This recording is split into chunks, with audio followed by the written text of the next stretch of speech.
ভালোবাসার গল্প সবসময় রূপকথার মতো হ্যাপি এন্ডিং দিয়ে শেষ হয় না। কখনো প্রেম বা সংসার ভেঙে টুকরো হয়ে যায়, আবার কখনো মানুষ নতুন করে বেঁচে থাকতে শেখে। আর জীবনের এই কঠোর বাস্তবতার সবচেয়ে বড় উদাহরণ হলেন হলিউডের পপ কুইন ও বিশ্বখ্যাত অভিনেত্রী জেনিফার লোপেজ।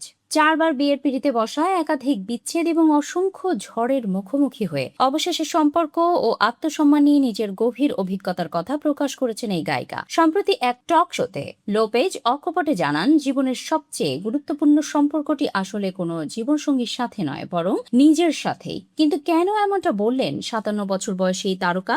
জেনিফার লোপেজ স্বীকার করেন, জীবনের এক পর্যায়ে তিনি বিশ্বাস করতেন একমাত্র সঠিক জীবনসঙ্গী পেলেই জীবন পূর্ণতা পায়, কিন্তু সময়ের সাথে তার সেই চিন্তা বদলে গেছে। বিচ্ছেদ প্রসঙ্গে একদম ভিন্ন দৃষ্টিকোণ তুলে ধরে তিনি বলেন, কোনো সম্পর্ক যদি উভয়ের জন্য বিষাক্ত হয়ে ওঠে, তবে সেটি শেষ করার সিদ্ধান্ত কোনো ব্যর্থতা নয়, বরং তা একটি চরম সাহস।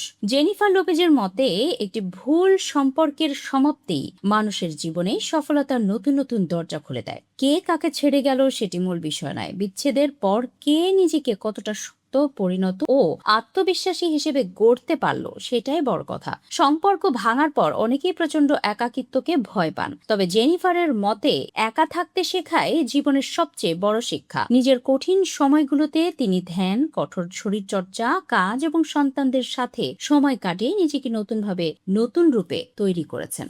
লোপেজ মনে করেন, ভালোবাসা শুধু রোমান্টিক অনুভূতির ওপর টিকে থাকে না। পারস্পরিক সম্মান, বিশ্বাস ও যোগাযোগের ঘাটতি থাকলে সেই সম্পর্ক দীর্ঘস্থায়ী হয় না। কেবল একা থাকার ভয় থেকে কোনো টক্সিক বা বিষাক্ত সম্পর্কে আটকে থাকা নিজের সাথেই এক ধরনের প্রতারণা। 4বার বৈবাহিক জীবন ব্যর্থ হওয়ার পরও কিন্তু ভালোবাসা বা জীবনের ওপর বিশ্বাস হারানি লোপেজ। তিনি মনে করেন, ভুল অভিজ্ঞতা মানুষকে আরো শক্তিশালী করে এবং সবসময় নতুন করে শুরু করার সুযোগ থাকে। 57 বছর বয়সে এসে বিশ্বজুড়ে তার কোটি অনুরাগীকে জেনিফার লোপেজের একটি বার্তা: অন্যকে ভালোবাসুন, তবে নিজের আত্মসম্মান ও মূল্য ভুলে নয়। সম্পর্ককে সম্মান দিন, তবে নিজের সুখকে সবার আগে রাখুন।